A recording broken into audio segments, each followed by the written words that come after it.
ও মা, আপনি এসে গেছেন? ঠিক আছে, দাঁড়ান, আমি আপনার খাবারটা নিয়ে আসছি। এই মা, খাবারটা খেয়ে নিন।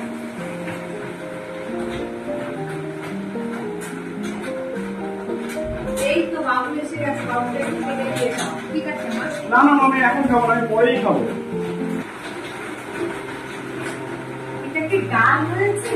এটা তেল ফেলে একদম পরিষ্কারের জলের মতো হয়েছে। দেখি খেয়ে।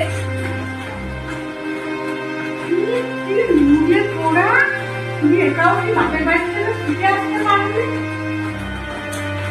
কেন মা, ও তো ভালোই রান্না করে।